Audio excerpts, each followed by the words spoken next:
કલિલભાઈ સોલ બનાવવાની વિવિધ પદ્ધતિઓ. Okay, method for making sol of lyophobic sol બનાવવાની પદ્ધતિમાં પહેલી પદ્ધતિ આપણે ભણી ગયા છીએ રાસાયણિક પદ્ધતિ, બરાબર. હવે આવે છે બીજા પ્રકારની પદ્ધતિ જેનું નામ છે વિદ્યુતીય વિઘટન પદ્ધતિ, ડિસઇન્ટિગ્રેશન મેથડ. બીજું એક નામ છે બ્રેડિંગની ચાપ પદ્ધતિ. સાયન્ટિસ્ટનું નામ છે બ્રેડિંગ, બરાબર. બ્રેડિંગની ચાપ પદ્ધતિ, બ્રેડિંગ, બરાબર. તો જોઈએ બીજી પદ્ધતિ જેનું નામ છે વિદ્યુત ચાપ પદ્ધતિ અથવા તો બ્રેડિંગ ચાપ પદ્ધતિ, વિદ્યુતીય વિઘટન અથવા વિક્ષેપન. આ પદ્ધતિને હું પહેલા સમજાવીશ અને સમજાયા પછી જ તમને ખ્યાલ આવશે કે આ લોકોએ શોર્ટમાં શું લખ્યું છે. ધ્યાન આપજો. સૌથી પહેલા અહીંયા જે તમને શેડ આકારનું બધું મળે છે ને એ બરફ કુંડ છે. તમે ગરમ પાણીના કુંડ જોયા, ઠંડા પાણીના જોયા, આ જોઈ લો નવું આવ્યું બરફનો કુંડ. એને ઇંગ્લિશમાં કહેવાય વોટર બાથ. ઓકે, તો આ જે બરફનો કુંડ છે એ બરફનો કુંડ બે પાત્રની વચ્ચે રાખવાનો અને અંદરના પાત્રમાં પરિક્ષેપણ અથવા તો વિક્ષેપણ માધ્યમ તમારે ઉમેરી દેવાનું. પરિક્ષેપણ માધ્યમ એ માધ્યમ તરીકે અંદર ઉમેરી દેવાનું. આ પદ્ધતિ મોટા ભાગે નિષ્ક્રિય ધાતુ જેવી કે પરિપથ, પેલેડિયમ, એજી, પીટી અને એયુ, સોના, ચાંદી, પ્લેટિનમ, સસ્તી ધાતુઓના સોલ બનાવવા માટે આ પદ્ધતિ વપરાય છે. તમારે જે ધાતુનો સોલ બનાવવો હોય ને એ ધાતુના વિદ્યુત ધ્રુવો લેવામાં આવે છે અને high voltage battery DC current વાળી હાઈ વોલ્ટેજ બેટરી એની સાથે એને જોઈન્ટ કરવામાં આવે છે. બંને વિદ્યુત ધ્રુવોને તમે પરિક્ષેપણ માધ્યમમાં અંશતઃ ડૂબે તે રીતે રાખો, ડીસી વોલ્ટેજ જોઈન કરો અને પછી આ બે વિદ્યુત ધ્રુવોને એકબીજાની નજીક લાવીએ એટલે સ્પાર્ક થાય. જેવા સ્પાર્ક થાય એટલે તરત જ તેમાં વિદ્યુત ઉર્જાનું ઉષ્મા ઉર્જામાં રૂપાંતરણ થશે. વિદ્યુત ઉર્જાનું ઉષ્મા ઉર્જામાં રૂપાંતરણ થાય એટલે બાળકો ધારો કે આપણે ગોલ્ડ એટલે કે સોનાના વિદ્યુત ધ્રુવો લીધા છે, બરાબર. ત્યારબાદ જેવો સ્પાર્ક કરશો એટલે એમાંથી વિદ્યુત ઉષ્મામાં રૂપાંતરિત થાય અને સોનાના પરમાણુઓ બાષ્પ અવસ્થામાં આવે છે. તો ઘન સળિયામાંથી સોનાના પરમાણુઓ ઉત્પન્ન થવા એને કહેવાય વિક્ષેપણ. મોટા કણોમાંથી નાના કણો ઉત્પન્ન થયા એને કહેવાય વિક્ષેપણ. તો આ વિદ્યુત ધ્રુવોમાંથી આ પ્રકારના પરમાણુઓ ઉત્પન્ન થશે. ખૂબ જ ઊંચું તાપમાન હોવાથી શરૂઆતમાં બાષ્પ અવસ્થામાં સોનું ઉત્પન્ન થશે, પણ આજુબાજુમાં રાખેલું બરફકુંડ એ તાપમાન ઠંડુ રાખશે અર્થાત ઉષ્મા ખેંચશે. એના લીધે શું થાય, બાષ્પ અવસ્થાના જે સોનાના પરમાણુ છે એ પરમાણુ ઉષ્મા ગુમાવશે અને ધીમે ધીમે એ સોનાના પરમાણુઓ એ એકબીજા સાથે સમુચ્ચિત થઈને કલિલમય કણોની હદમાં ફેરવાઈ જાય. આ પ્રકારના મેથડમાં તમે જોયું પહેલા શું થયું, વિક્ષેપણ અથવા તો પરિક્ષેપણ. વિક્ષેપણ વધારે સારું લાગશે અથવા વિઘટન. ત્યારબાદ શું થયું, સંઘનન. તો બંને પદ્ધતિ આમાં જોવા મળી. સળિયા પરથી પરમાણુઓ બાષ્પ અવસ્થામાં ફેરવાયા એને પરિક્ષેપણ કહેવાય અને એ બાષ્પ ઠંડી પડીને ભેગા થઈ સમુચ્ચય બનાવે છે એને સંઘનન કહેવાય. તો આ પદ્ધતિમાં પરિક્ષેપણ અને સંઘનન બંને સમાવિષ્ટ છે. પહેલું જ વાક્ય એટલે ભૂકા બોલી જાય ને. ટેક્સ્ટબુકની વાત જવા દો, પહેલા મેથડ સમજી લઈએ. ફરીથી પરિક્ષેપણ માધ્યમ લેવાનું, જે ધાતુનો તમારે સોલ બનાવવો હોય એના વિદ્યુત ધ્રુવ લો, હાઈ વોલ્ટેજ બેટરી ડીસી સાથે જોઈન્ટ કરો. જેવો સ્પાર્ક કરશો બે સળિયા જોડીને એટલે સોનાના પરમાણુ કે ધાતુના પરમાણુ બાષ્પાયન પામશે, એટલે પહેલું સ્ટેપ થયું પરિક્ષેપણ. આજુબાજુમાં રાખેલો આઈસ એને ઠંડુ કરે છે. હવે બાષ્પ એકલી ઠંડી ના થાય, આવા બાષ્પના કણો ભેગા થાય અને સમુચ્ચયથી સંઘનન પામીને છેવટે કલિલમય સોલમાં ફેરવાઈ જાય. એટલું જ નહીં, ખાસ યાદ રાખજો, આપણી બુકમાં નથી, લાયોફોબિક એટલે કે હાઇડ્રોફોબિક સોલ, દ્રવ વિરાગી સોલ બને છે ને એટલે એની સ્થિરતા ઓછી હોય, એટલે એમાં સ્થાયી કરતા તરીકે તમારે વિદ્યુત વિભાજ્ય ઉમેરવો પડે. તો આ પ્લેટિનમ, ઓરમ અથવા તો સિલ્વર એના સોલ જેવા બની જાય એટલે એ સોલને કેઓએચ જેવા વિદ્યુત વિભાજ્ય ઉમેરીને સ્થાયી કરવામાં આવે છે. ખ્યાલ આવી ગયો? તો આને કહીશું વિદ્યુતીય વિઘટન અથવા બ્રેડિંગ આર્ક મેથડ, બ્રેડિંગ ચાપ પદ્ધતિ, વિદ્યુતીય પરિક્ષેપણ પણ કહેવામાં આવે છે. બરાબર? તો આખો આ ટોપિક તમે સમજી ગયા છો. તો હવે શબ્દ ચોપડીના થોડાક ખ્યાલ આવશે. આ પદ્ધતિમાં પરિક્ષેપણ અને સંઘનન બંને સમાવિષ્ટ છે. ધાતુના કલિલમય સોલ જેવા કે ગોલ્ડ, સિલ્વર, પ્લેટિનમ આ પદ્ધતિથી બનાવવામાં આવે છે.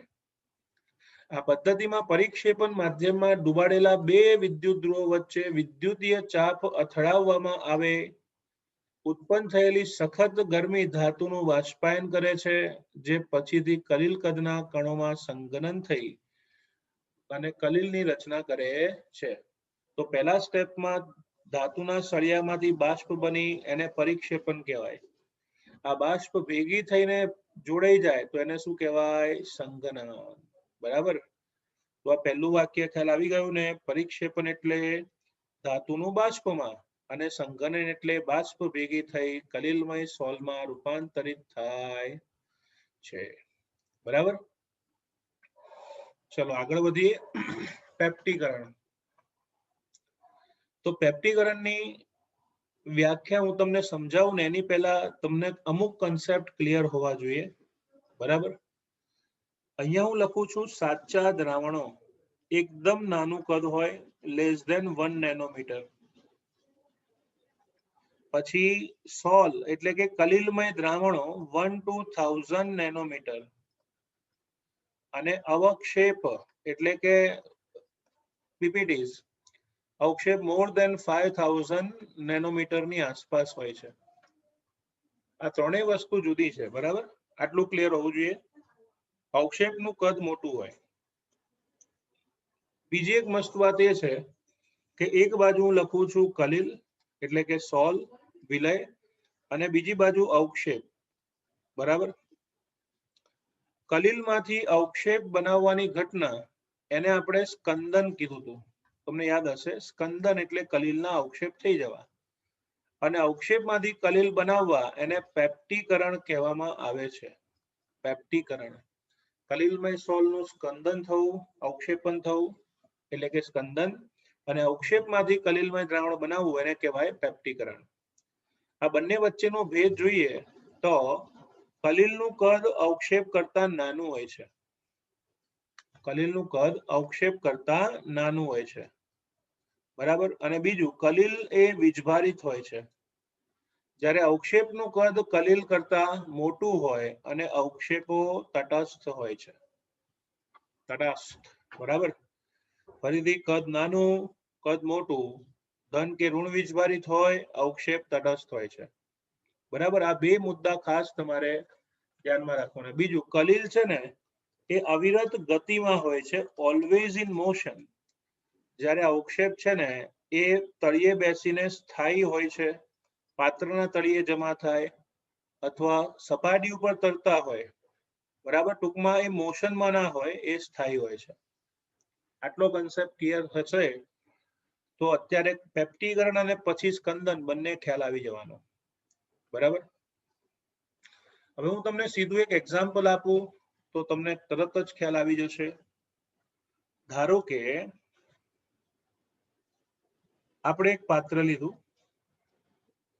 હવે આ પાત્રમાં હું FeCl3 અને એનું જળ વિભાજન કરું છું FeCl3 નું, તો મને FeOH થ્રાઇસ ના અવક્ષેપ મળશે અને HCl છૂટું પડશે. હમણાં જ તમે ભણી ગયા જળ વિભાજન, બરાબર? આમ તો આ લખવાની કોઈ જરૂર નથી, પણ તમને કીધું કે FeOH થ્રાઇસ ના પહેલા અવક્ષેપ મળે. શું મળે? અવક્ષેપ. ઓકે, તો ધારો કે કોઈ દ્રાવણ તાજા અવક્ષેપ વાળું છે. સપોઝ ધારો કે આ જે દ્રાવણ છે ને માધ્યમ વાળું, એમાં તાજા બનાવેલા અવક્ષેપ છે. કોના? FeOH થ્રાઇસ ના. હવે અવક્ષેપ કેવા હોય? તટસ્થ. બરાબર. હવે હું આ દ્રાવણમાં જો FeCl3 ઉમેરું, આને વિદ્યુત વિભાજ્ય કહેવાય અથવા પેપ્ટીકરણ કરતા કહેવામાં આવે છે. તો વિદ્યુત વિભાજ્ય FeCl3 ઉમેરું તો બે પ્રકારના આયનો બનશે, Fe3+ અને 3Cl. તો ફેરિક ક્લોરાઇડ વિદ્યુત વિભાજ્ય આ તટસ્થ અવક્ષેપના દ્રાવણમાં ઉમેર્યો. તમે આગળ ભણી ગયા અધિશોષણમાં કે અવક્ષેપો સારા અધિશોષકો છે. તો આ અવક્ષેપ છે ને એ FeCl3 માંથી માત્ર સમાન આયનનું અધિશોષણ કરે. ફેરિક હાઇડ્રોક્સાઇડ એ પોતાની સપાટી ઉપર સમાન આયનનું શું કરે? અધિશોષણ. એટલે અહીંયા આવશે Fe3+, Fe3++++++++++++++++++++++++++++++++++++++++++++++++++++++++++++++++ સમાન આયન Fe3+ નું અધિશોષણ થયું. યસ. હવે શું થાય ખબર છે કે પહેલા અવક્ષેપો સ્થાયી હતા, સ્થિર હતા. હવે શું થશે? તમે વિદ્યુત વિભાજ્ય ઉમેરી દ્રાવણને હલાવો એટલે અધિશોષણ થયું. તમે જ મને કહો, સમાન આયન વચ્ચે શું થાય? અપાકર્ષણ.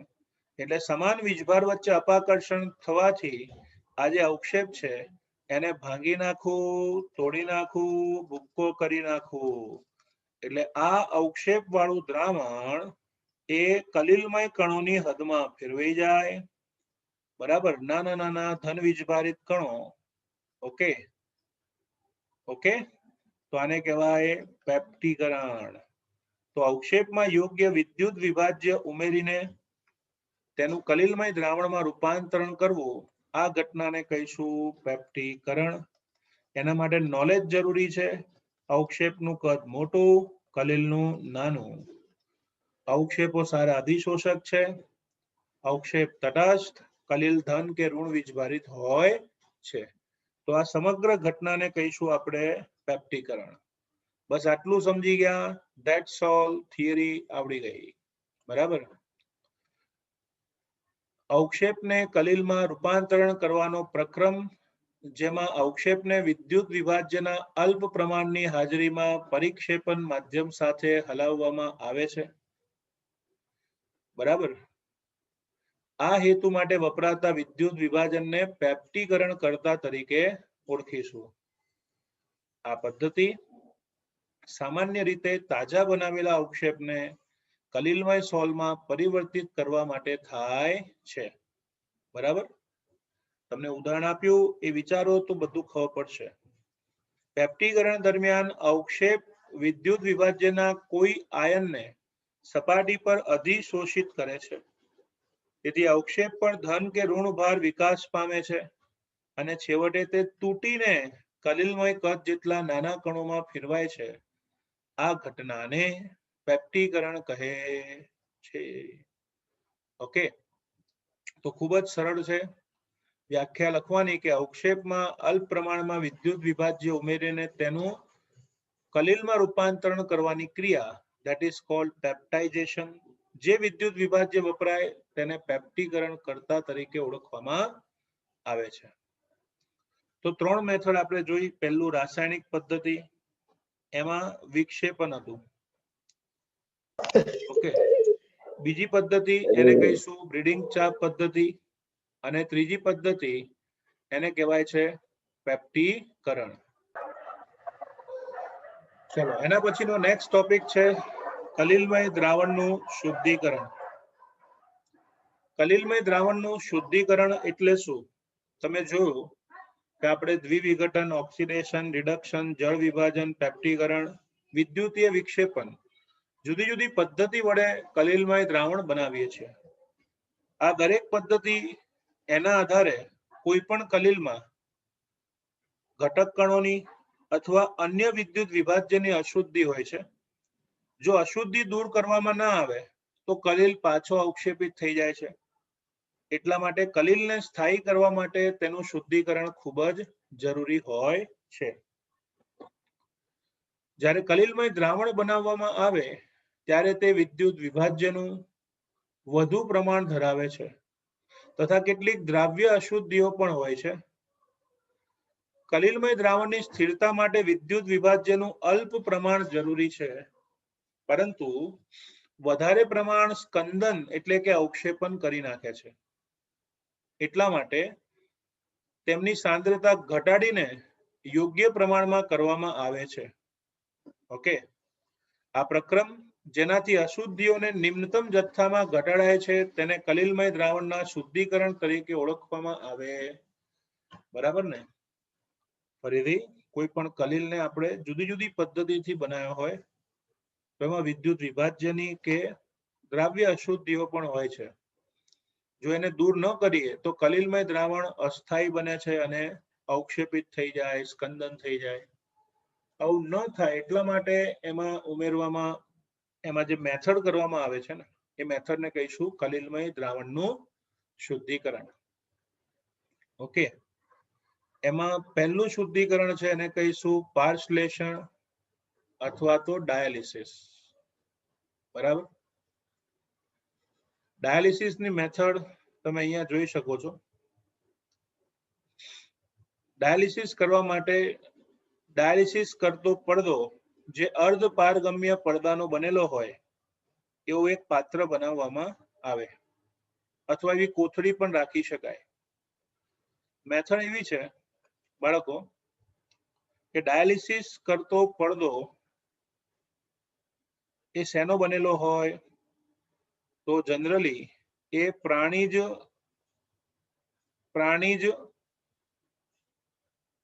યુરિનરી બ્લેડર એટલે કે પ્રાણીજ મૂત્રાશયની કોથળી હોય અથવા તો પાર્ચમેન્ટ પેપર હોય, સેલોફેન પેપર હોય અથવા ફિલ્ટર પેપર બી ચાલે.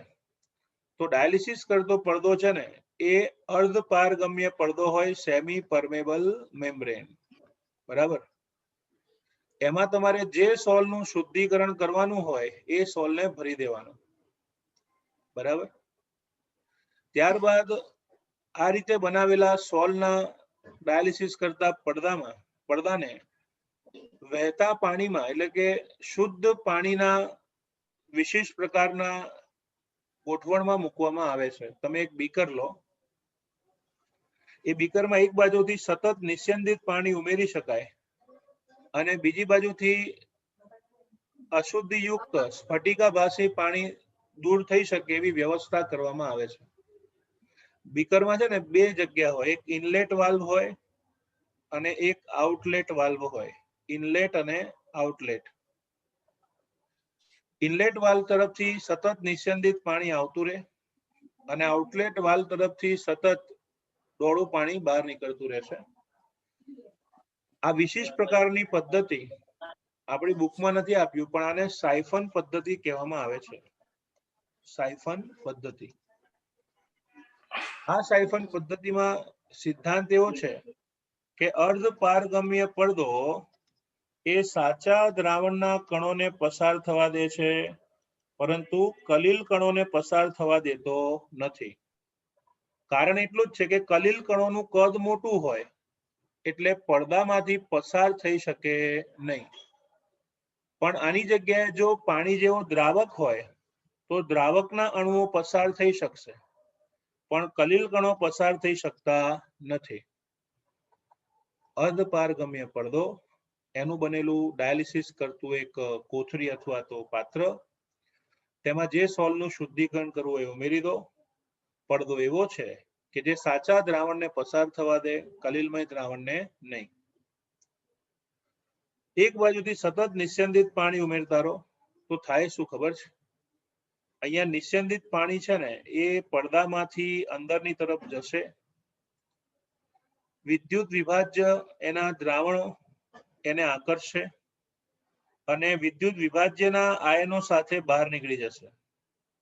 જેમ કે આપણે FeCl3 ઉમેર્યો હતો તો પાણી અંદર જાય અને વધારાના Cl- આયનને એક્વાયસ બનાવીને બીજી બાજુથી બહાર કાઢી લે. તમને એવું થાય સાહેબ એ બાજુ જ કેમ, પણ ફોર્સ આ બાજુથી આવતો હોય તો બાહ્ય બળ પેલી બાજુ જ જાય ને. એટલે સતત Fe3+ હોય કે Cl- વધારાના વિદ્યુત વિભાજ્ય એ પાણીમાં દ્રાવ્ય થાય અને બહાર નીકળે, દ્રાવ્ય થાય, બહાર નીકળે, દ્રાવ્ય થાય. એક સમય એવો આવશે કે મોટા ભાગનો વિદ્યુત વિભાજ્ય એ દ્રાવ્ય થઈને કોથળીમાંથી બહાર નીકળી જશે. દ્રાવ્ય થઈને કોથળીમાંથી બહાર નીકળી જશે. ખ્યાલ આવી ગયો ને? તો આ પ્રકારના મેથડને સાયફન મેથડ કહેવામાં આવે છે. ત્યારબાદ વધેલા કલિલમય કણોને યોગ્ય માધ્યમમાં લઈને નવું કલિલમય દ્રાવણ બનાવી શકાય અને ડાયાલિસિસ કે પાર્શ્લેષણ તરીકે ઓળખીશું. આ પ્રક્રિયા ઝડપી કરવી હોય, જો આ પ્રક્રિયા આ જ રીતે કરવાની પણ ઝડપી કરવી હોય તો આના આ જ પાત્રમાં જો વિદ્યુત વિભાજ્ય ઉમેરી દો, જો આ જ પાત્રમાં તમે વિદ્યુત ધ્રુવ ઉમેરશો તો ધનાયન એ ઋણ ધ્રુવ તરફ આકર્ષાશે, ઋણાયન એ ધન ધ્રુવ તરફ આકર્ષાશે અને ઝડપથી આ પ્રક્રિયા થાય તેને વિદ્યુત ડાયાલિસિસ કહેવામાં આવે છે. બરાબર? રિશ્તાવહી સ્પીડ નહીં, બરાબર ને? સ્પીડ થોડી વધી જાય તો એને કહેવાય વિદ્યુત ડાયાલિસિસ. તો જુઓ, આ પદ્ધતિમાં ઓગળેલ પદાર્થનું કલિલમય દ્રાવણમાંથી દૂર કરવા માટે યોગ્ય પડદા મારફતે પ્રસરણ કરવામાં આવે. કણો એટલે કે આયનો અથવા નાના અણુઓ, સાચા દ્રાવણમાંના આયનો પ્રાણીજ પડદા અથવા તો પાર્ચમેન્ટ પેપર, સેલોફેન પેપર એટલે કે બ્લેડર માંથી પસાર થાય છે. ફરીથી, સાચા દ્રાવણમાંના આયનો પસાર થઈ શકે છે પરંતુ કલિલમય કણો પસાર થઈ શકતા નથી. તો ડાયાલિસિસ માટે આવા પડદા વાપરી શકાય. આ હેતુ માટે વપરાયેલા સાધનને પારશ્લેષક એટલે કે ડાયાલાઇઝર કહેવામાં આવે છે. પારશ્લેષક અથવા શું કહેવાય? ડાયાલાઇઝર.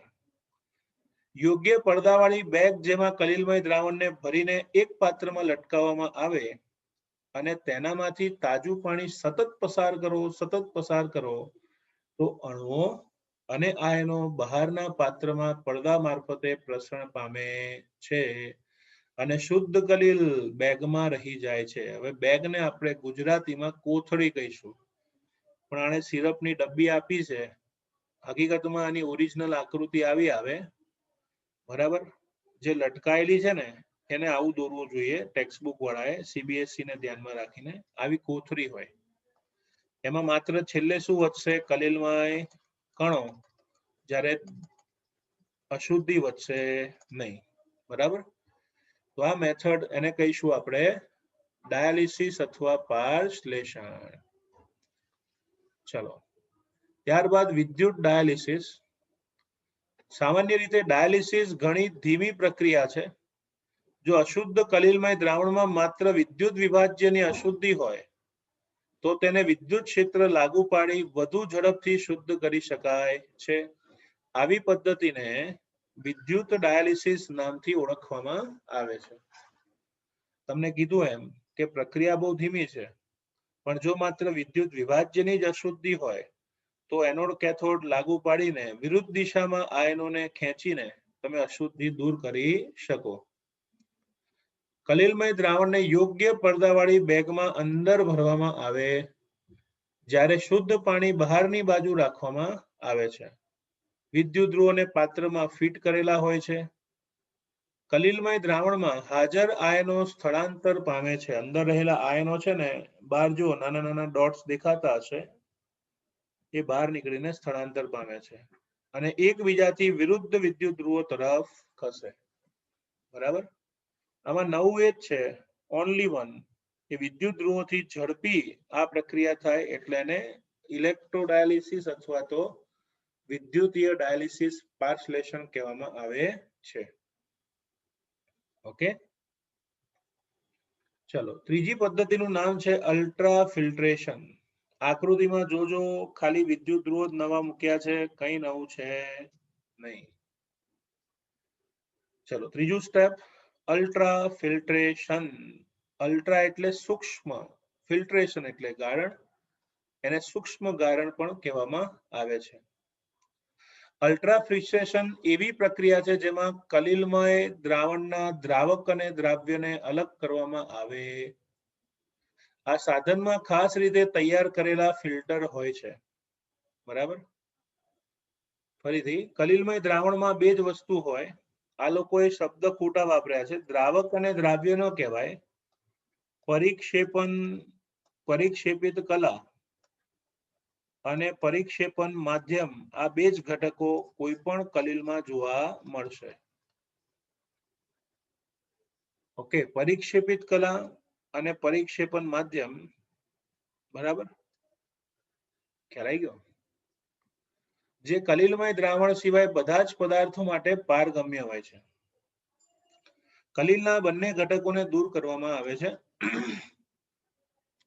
એના માટે જે ફિલ્ટર વપરાય છે એની આ લોકોએ વાત કરી કે જે ફિલ્ટર કલિલમય દ્રાવણ સિવાય બધા જ પદાર્થો માટે પારગમ્ય હોય છે. બરાબર, જો બાળકો કોક સાદું ફિલ્ટર પેપર હોય, સાદું, બરાબર, તો સાદા ફિલ્ટર પેપરમાંથી કલિલમય કણો પસાર થઈ શકે, પરંતુ અહીંયા સ્પેસિફિક અલ્ટ્રા ફિલ્ટર પેપર બનાવવામાં આવે છે. અલ્ટ્રા ફિલ્ટર પેપર બનાવવામાં આવે છે. એ એટલું બધું સૂક્ષ્મ છે કે તેમાંથી કલિલ કણો પસાર થઈ શકતા નથી. તો કીધું છે કલિલમય કણો સામાન્ય ફિલ્ટર પેપરમાંથી પસાર થઈ જાય કારણ કે તેના છિદ્રો ઘણા મોટા હોય છે. ફિલ્ટર પેપરમાં છિદ્રો કોલોડિયન દ્રાવણમાં સંસેચિત કરી છિદ્રો નાના બનાવવામાં આવે છે. હવે આ શું આવ્યું? કોલોડિયન દ્રાવણ. હવે એનું તમને એક એક્ઝામ્પલ આપું, કોલેજનો કન્સેપ્ટ છે, સાંભળો. આપણી પાસે આ સાદું ફિલ્ટર પેપર છે, સાદું ફિલ્ટર પેપર. આ સાદા ફિલ્ટર પેપર ઉપર હું કલિલમય દ્રાવણનું સંસેચન કરું છું. સંસેચન એટલે શું ખબર છે? લપેડો. ધારો કે આ ફિલ્ટર પેપર છે, બરાબર. હવે માટીનું કલિલમય દ્રાવણ લઈ એની ઉપર હું સંસેચન કરું છું. માટી હોય ને, માટી, એનું કલિલમય દ્રાવણ લઈને એની ઉપર હું સંસેચન કરું છું, એટલે આ રીતે પાથરી દઉં છું. તો સાદા ફિલ્ટર પેપરની સપાટી ઉપર કોઈ કલિલમય દ્રાવણ, બરાબર, એનો લપેડો કરી નાખવાનો. લપેડો એટલે તમે સમજી શકો છો, બરાબર. આને કહેવાય બાળકો સંસેચન. અને આ કોલોડિયલ દ્રાવણ છે ને એ ઇંગ્લિશ શબ્દ છે, કોલોઇડલ કહેવાય. કોલોઇડલ દ્રાવણ સાદા ફિલ્ટર પેપર ઉપર કોલોઇડલ દ્રાવણનો સંસેચન કરવામાં આવે છે. કોલોઇડલ એટલે કલિલનું ઇંગ્લિશ નામ છે, બીજું કઈ નથી. કોલોડિયન આમને ભાઈ લોચા માર્યા છે. પછી શું કરવાનું ખબર છે? આમે પ્રેક્ટિકલ કોલેજમાં કરતા તમારે એક સાદું ફિલ્ટર પેપર લઈ ઉપર છે ને આવું કોઈ પણ કલિલમય દ્રાવણનું લપેડો કરી નાખવાનો. પછી એને ઓવનમાં મૂકવાનું. ઓવનમાં મૂકો ને એટલે આ સ્પેશિયલ ખાખરા જેવું ટાઈટ થઈ જાય, બરાબર. ખાખરા હોય ને એ જ રીતે આખું ફિલ્ટર પેપર એટલું મજબૂત થઈ જાય. એટલે જે છિદ્રો મોટા હતા, એ છિદ્રો હવે કેવા થઈ જાય? નાના. તો એ છિદ્રો નાના થઈ જાય. તો આવી રીતે બનતા ફિલ્ટર પેપરને અલ્ટ્રા ફિલ્ટર પેપર કહેવામાં આવે છે. અલ્ટ્રા ફિલ્ટર પેપર તરીકે ઓળખીશું, જેમાંથી કલિલમય કણો પસાર થતા નથી, બરાબર. સામાન્ય કોલોડિયન 4% નાઇટ્રોસેલ્યુલોઝનું આલ્કોહોલ અને ઇથરના મિશ્રણમાં દ્રાવણ છે.